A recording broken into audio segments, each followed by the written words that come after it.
Hello दोस्तों, नमस्कार। Reasoning के इस एपिसोड में आप सभी का बहुत बहुत स्वागत है।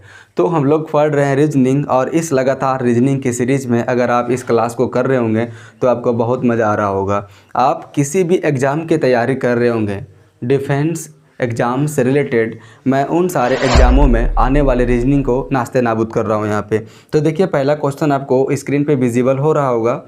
आप इसे गौर कीजिएगा कि क्वेश्चन में अगला वर्ड क्या आएगा। क्या है? BDCA है। पहले क्या है? BDCA है। उसके बाद क्या है? FHGE है। फिर उसके बाद क्या है? JLKI है। फिर उसके बाद बोल रहा है कि अगला अक्षर क्या होगा। अगर आप यहाँ पे देख रहे होंगे गौर से, तो ये आता है 2 नंबर पर, ये 4 नंबर पर, ये 3 नंबर पर, ये 1 नंबर पर, ये आता है 6 नंबर पर, ये 8, ये 7, ये 5 नंबर पे आता है, ये आता है 10 नंबर पर, ये 12 नंबर पर, ये आता है कि 11 नंबर पे, और आई आता है 9 नंबर पे। आप अगर इसे देखिएगा यहाँ पे गौर से, तो देखिए यहाँ पे क्या हो रहा है, 2 से 6 हो जा रहा है। कितना बढ़ रहा है? 4। फिर 6 से 10 हो जा रहा है। यहाँ पे कितना बढ़ रहा है? 4। अब देख रहे हैं हम कि सेकंड वाला अक्षर एक कैंसर पैटर्न को फॉलो कर रहा है। देखिए 4 से 8 हो रहा है, कितना बढ़ रहा है? 4। फिर अगर 8 से 12 हो रहा है, कितना बढ़ रहा है? 4। अर्थात हमें समझ में आ रहा है कि ये 4 के ऑर्डर में बढ़ रहा है। अगर तो अब हम यहाँ से बढ़ाएंगे 4, जे से 4 बढ़ाएंगे तो 10 और 4 कितना होता है? 14। 14 का मतलब क्या होता है? एन। अब देखेंगे अपना ऑप्शन में कि एन किस में है, तो ऑप्शन नंबर सी में। आप इसे पूरा चेक नहीं कीजिएगा, आप इसे पूरा नहीं बनाइएगा। तो मैं उम्मीद करता हूँ कि आपको ये पैटर्न समझ में आ रहा होगा। बस एक अक्षर बस मिलाना है, हो गया आंसर। दूसरी क्वेश्चन की ओर हम लोग चले आते हैं। दूसरा क्वेश्चन में बोल रहा है कि नीचे दी गई आकृति में कितने ट्रायंगल है, कितने त्रिभुज हैं। आप इसे काउंट कीजिएगा ठीक से, तो हो सकता है कि आप गलत काउंट कर जाएं।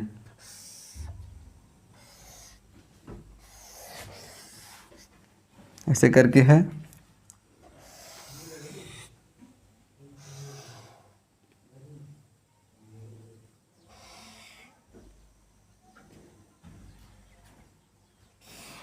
आप इसे देखिएगा गौर से।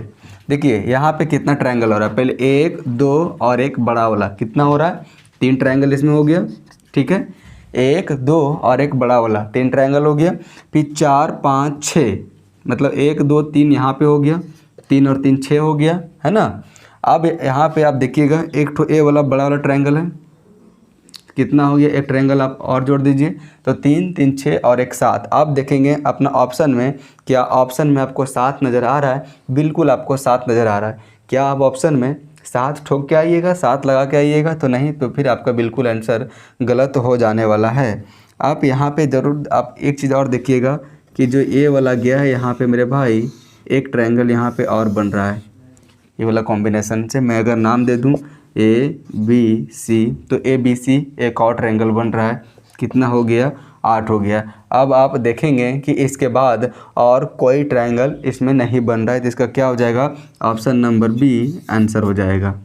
ठीक है, तो मैं उम्मीद करता हूँ कि आपको समझ में आ गया होगा। अब हम लोग बढ़ते हैं नेक्स्ट क्वेश्चन की ओर।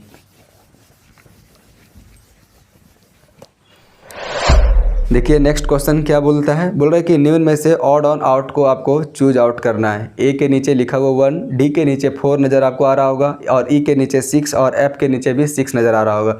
अगर आप इसे गौर से देखेंगे तो दोस्तों ए जो आता है वो अल्फ़ाबेटिकल ऑर्डर में पहले स्थान पे आता है, और इसके नीचे भी 1 लिखा हुआ है। अगर हम डी देखेंगे तो ये अल्फ़ाबेटिकल ऑर्डर में 4 नंबर पर आता है, और उसके नीचे भी 4 लिखा हुआ है। अगर हम देखेंगे ई को, तो ई आता है अल्फ़ाबेटिकल ऑर्डर में 5 नंबर पे आता है, जबकि उसके नीचे 6 लिखा हुआ है। तो हमें एक समझ में आ रहा है कि जो आकृति नंबर सी है कि हो सकता है ये ऑड हो। हम देखते हैं आकृति नंबर सी को छांटने के पहले आकृति नंबर डी में एफ़ के नीचे 6 आ रहा है, तो दोस्तों अल्फ़ाबेटिकल ऑर्डर में एफ़ आता है 6ठा नंबर पर, और उसके नीचे भी 6 लिखा हुआ है। तो मेरा फाइनल क्या हो जाएगा? आकृति नंबर सी। अब देखेंगे हम ऑप्शन में कि आकृति नंबर सी को कौन सा ऑप्शन में लिखा गया है, तो आप देखेंगे ऑप्शन नंबर बी में आकृति नंबर सी का वर्णन किया गया है। तो मेरा क्या हो जाएगा? ऑप्शन नंबर बी आंसर हो जाएगा। ठीक है, चलिए हम लोग बढ़ते हैं नेक्स्ट क्वेश्चन की ओर। देखिए नेक्स्ट क्वेश्चन है दोस्तों, क्या चीज़ का क्वेश्चन है? सुरभि और मथुरा कैरम खेल में बैठने की मानक स्थिति में बैठकर खेल रही है। यदि सुरभि उत्तर पूर्व दिशा की ओर सम्मुख है, जैसे देख लीजिए अगर एक कैरम है, ठीक है, अगर एक कैरम है तो आप सभी को पता होगा कि अगर एक व्यक्ति यहाँ पे बैठा हुआ है तो इसका प्रतियोगी यहाँ नहीं बैठेगा, ना यहाँ बैठेगा, कहाँ पे बैठेगा, यहाँ पे बैठेगा। अगर एक व्यक्ति यहाँ पे बैठा हुआ है तो इसका प्रतियोगी कहाँ पे बैठेगा, यहाँ पे, है ना। अगर ये इसका फेस इधर की ओर है तो इसका फेस इधर की ओर होगा। अब क्या बोल रहा है, हम सबसे पहले हम ऐसे क्वेश्चनों में एक डायरेक्शन खींच लेंगे, ठीक है। एक डायरेक्शन हम लोग खींच लेते हैं ऐसे करके, और यहाँ पे लिख देते हैं, ये हो गया नॉर्थ, ये हो गया साउथ, ये ईस्ट और ये वेस्ट है ना। आप इसमें देख रहे होंगे कि क्या बोल रहे हैं कि यदि सुरभि उत्तर पूर्व दिशा की ओर सम्मुख है, तो उत्तर पूर्व दिशा की ओर सम्मुख है मतलब इधर की ओर सम्मुख है।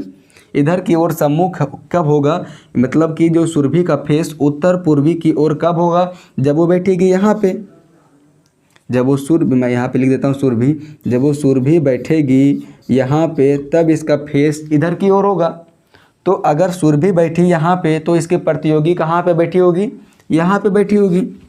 अगर ये इनकी प्रतियोगी यहाँ पे बैठी है तो इनका फेस किधर होगा, इधर की ओर होगा। और इधर में कौन सा डायरेक्शन है, तो वेस्ट और साउथ अर्थात दक्षिण पश्चिम, है ना। तो आप देखिए ऑप्शन में जो दक्षिण पश्चिम कौन सा ऑप्शन में लिखा गया है, तो ऑप्शन नंबर ए में आपका ये आंसर हो जाएगा। तो आप ऐसे क्वेश्चनों को देख के डरना नहीं है कि भाई ये क्वेश्चन लंबी है, हम इसे लास्ट में अटेम्प्ट करेंगे। कोई ज़रूरी नहीं है कि हर लंबा क्वेश्चन हार्ड ही होता है। मैक्सिमम जो लंबे क्वेश्चन होते हैं वो बस लैंग्वेज बेस्ड होते हैं, बाकी आपकी प्रैक्टिस होना चाहिए तो तुरंत बन जाते हैं। देखिए नेक्स्ट क्वेश्चन है वेन डायग्राम से रिलेटेड है। क्या बोल रहा है कि विज्ञान, भौतिकी विज्ञान और जीव विज्ञान में कौन सा वेन आरेख संबंधित है। आप देख लीजिए दोस्तों, विज्ञान के अंतर्गत भौतिक विज्ञान और जीव विज्ञान दोनों आते हैं। विज्ञान के अंतर्गत देख लीजिए, अगर ये है विज्ञान, अगर ये है मेरे भाई विज्ञान, तो इस विज्ञान के अंतर्गत भौतिक विज्ञान और जीव विज्ञान दोनों आते हैं। आप इसमें फंस सकते हैं कौन सा ऑप्शन में, एक ऑप्शन नंबर सी और ऑप्शन नंबर डी में, कि भाई ऑप्शन नंबर सी होगा कि ऑप्शन नंबर डी होगा। मान के चलिए अगर हम इसे ले लेते हैं बायोलॉजी, इसे ले लेते हैं फिजिक्स, क्या इन दोनों में कोई कॉम्बिनेशन होगा क्या, बिल्कुल नहीं। फिजिक्स अलग चीज़ होती है और बायोलॉजी अलग चीज़ होती है। तो आप ऑप्शन नंबर सी को टिक नहीं करेंगे, ऑप्शन नंबर डी को आप टिक करेंगे, है ना। तो चलिए मैं बढ़ता हूँ अब नेक्स्ट क्वेश्चन की ओर। दोस्तों डिफेंस लेवल के संबंधित जितने भी सारे एग्ज़ाम होते हैं उन सारे एग्ज़ामों के लिए यह क्लास मील की पत्थर साबित होगा। आप इस बात को गांठ बांध लें। देखिए नेक्स्ट क्वेश्चन क्या है कि एक निश्चित कोड में टीम को WHDP लिखा जाता है। मैं यहाँ पे लिखता हूँ टीम, TEAM को लिखा जाता है WHDP लिखा जाता है ना। फिर बोल जाते हैं कि कॉइन्स को क्या लिखा जाएगा, COINS को क्या लिखा जाएगा। सबसे पहले हम क्या करेंगे, ये अक्षर अल्फ़ाबेटिकल ऑर्डर में कितने नंबर पे आता है हम इससे पहले नंबरिंग कर लेंगे। T आता है 20 नंबर पे, ठीक है, E आता है 5 नंबर पे, A आता है 1 नंबर पे, M 13 नंबर पे, W 23 नंबर पे, H 8 नंबर पे, D 4 नंबर पे और P 16 नंबर पे। अगर आप देखेंगे 13 से 23 करेंगे तो ज़्यादा का डिफरेंस हो रहा है, लेकिन अगर हम 20 से 23 करेंगे तो 3 बढ़ रहा है। अगर हम 5 से 8 करेंगे तो भाई 3 बढ़ रहा है। अगर हम 1 से 4 करेंगे तो 3 बढ़ रहा है। 13 से 16 करेंगे तो 3 बढ़ रहा है, अर्थात 3 का डिफरेंस चल रहा है और ये बढ़ते क्रम में चल रहा है। तो C से 3 करेंगे तो कितना आ जाएगा मेरे भाई, 3 और 3 6 F। आप देखेंगे ऑप्शन में कौन सा ऑप्शन में F है, तो ऑप्शन नंबर A और ऑप्शन नंबर C में F है। अब देखिए उसके बाद अगला अक्षर R है, दोनों में R है, तो हम बस बनाएंगे नहीं, हम अगला अक्षर R लिख देंगे। फिर अगला अक्षर दोस्तों AL, ये दोनों में है तो FRL, और FRL होगा तो 3 अक्षर खत्म हो गया यहाँ पे ऑप्शन से। अब देखिए 14 है, N आता है 14 नंबर पर। अगर हम इससे 3 बढ़ाएंगे तो क्या आ जाएगा 17। 17 नंबर पे कौन सा अक्षर आता है, तो Q। अब हम देखेंगे कि FRLQ कौन सा ऑप्शन में आपको दिख रहा है, ऑप्शन नंबर A में, ठीक है। अब इसके जो लास्ट में भी, तो इसका भी ऑटोमेटिक जुड़ जाएगा। तो आपको ऑप्शनों से इस प्रकार की मदद लेना है और आपको ऑप्शन से भी एग्ज़ाम में खेल खेलना है, ना कि अब इसे पूरा आँख मूंद के सॉल्यूशन करते चले जाना है। सॉल्यूशन करना और स्मार्ट सॉल्यूशन करना दोनों में काफ़ी फ़र्क है।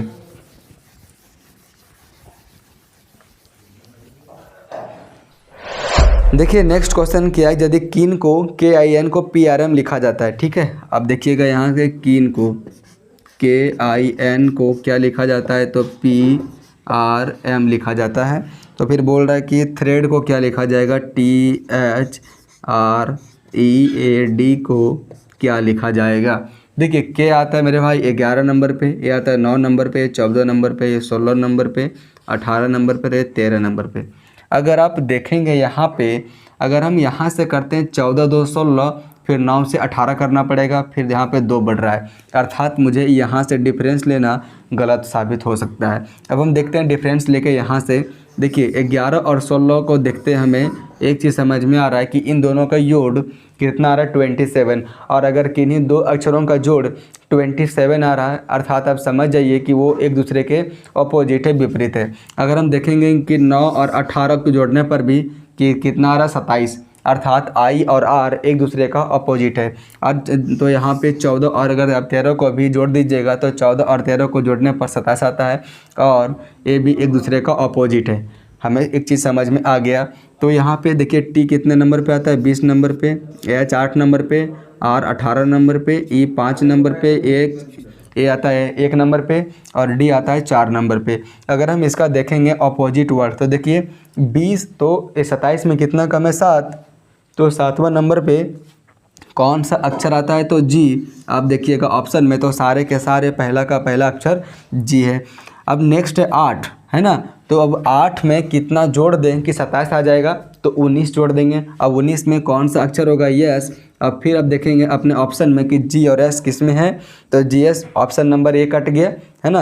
अब देखिए नेक्स्ट अगर जाते हैं 18 नंबर पे, तो 18 और 9 से कितना होता है 27, तो 9 में कौन सा अक्षर आता है, आई आता है। अब जी एस आई किस में है मेरे भाई, तो जी एस आई सभी में है, उसके बाद सभी में भी है। अब देखिएगा ऑप्शन नंबर बी, सी और डी में जी एस आई भी कॉमन है, ठीक है। फिर उसके बाद हम जब जाते हैं 3 अक्षर के बाद चौथा अक्षर में, ये कितना है 5, तो 5 में कितना घट रहा है 22, है ना। और 22 में कौन सा अक्षर आएगा, देख लीजिए ई आता है 5 नंबर पे, और ई का ऑपोजिट कौन सा अक्षर होगा, तो 22 और 5 27 होता है ना। और 22 नंबर पे कौन सा होता है, तो देखिए 4 नंबर तो सॉरी यहाँ पे हो गया, 5वां नंबर पर हम आएंगे, ठीक है। 4 नंबर पे हो गया, 5वां नंबर पे आएंगे, हमसे गलती हो गई। 1 है तो ए का उल्टा क्या होता है, जड़ होता है। तो जी एस आई भी जड़ किस में आपको दिख रहा है, जी एस आई भी जड़ ओनली आपको ऑप्शन नंबर डी में दिख रहा है। तो उसके अलावा आपको कोई भी ऑप्शन में नहीं दिख रहा है। तो जो बच गया डब्लू, अब इसे डब्लू लिख दीजिए, है ना। तो बस ये मेरा आंसर हो गया। अब हम इसे इरेज करते हैं। मैं उम्मीद करता हूँ कि आपको समझ में आ गया होगा।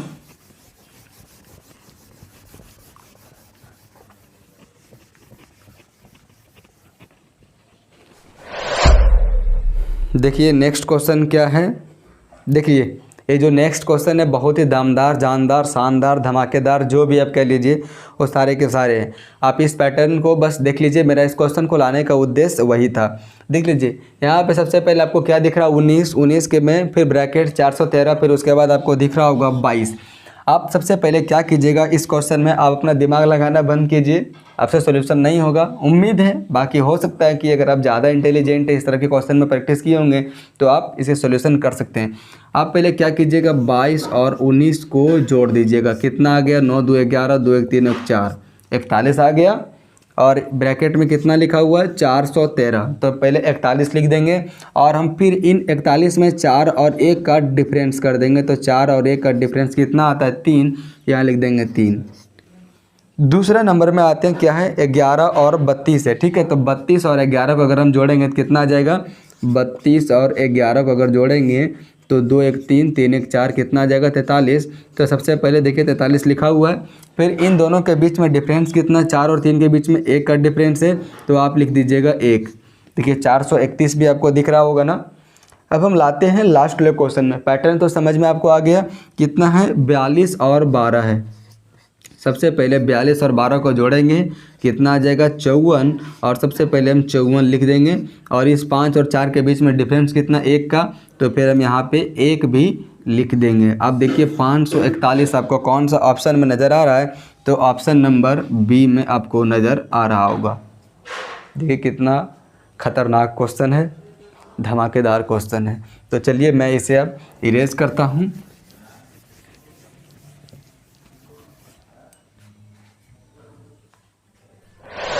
देखिए नेक्स्ट क्वेश्चन तो आपको स्क्रीन पे विजिबल हो रहा होगा।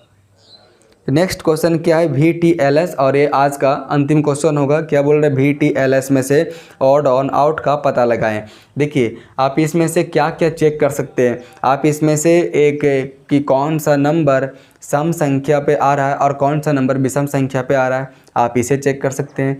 दूसरी आप इसमें से चेक कर सकते हैं कि कौन सा अक्षर इसमें से वोवेल है और कौन सा अक्षर इसमें से कॉन्सोनेंट है। अब देखेंगे VTLS में तो सारे के सारे अक्षर कॉन्सोनेंट्स हैं, ठीक है, कॉन्सोनेंट्स हैं। इसमें से आपको वोवेल अक्षर नज़र नहीं आ रहा होगा। अब हम ऐसे में अब एक ऑप्शन अब मेरे पास क्या बच गया है, तो कि कौन सा अक्षर ऑड नंबर पे आ रहा है और कौन सा अक्षर इवन नंबर पर आ रहा है, मतलब इवन प्लेस पे आ रहा है। देखिए क्या है, भी है, क्या है, भी है, टी है, एल है और एस है। अगर हम दोस्तों देखेंगे भी, तो भी आता है 22 नंबर पे, टी आता है 20 नंबर पे, एल आता है 12 नंबर पे और एस आता है 19 नंबर पे। तो देख लीजिएगा ये तीनों का जो प्लेस है वो इवन संख्या पर है और जो ये 19 है ये ऑड नंबर पे है, ठीक है। तो इसका क्या हो जाएगा, एस इसका आंसर हो जाएगा। आप देख लीजिएगा एस आकृति डी में दिया हुआ है। अब हम देखेंगे कि डी का वर्णन कौन सा विकल्प में किया गया है, तो विकल्प नंबर बी में किया गया है, ठीक है। तो विकल्प नंबर बी मेरा इसमें आंसर हो जाएगा। मैं उम्मीद करता हूं कि आपको समझ में आ गया होगा। तो दोस्तों मेरा आज का क्लास यहीं पे एंड होता है। बाकी अगर आपको वीडियो अच्छा लगा होगा तो आप मेरा चैनल को सब्सक्राइब कर सकते हैं और आप मेरा इस वीडियो को लाइक कर सकते हैं। मैं बिना फिजूल की बात किए हुए मैं आपको ज़्यादा से ज़्यादा कॉन्सेप्ट में सिखाने का मैं प्रयास करता हूं और इसके साथ साथ मैं आपको बेहतरीन बनाने का भी प्रयास करता हूं और मैं भ्रामक वीडियो बिल्कुल बनाता ही नहीं हूं। तो चलिए मैं आज का वीडियो यहीं पे एंड करता हूं। Thank you.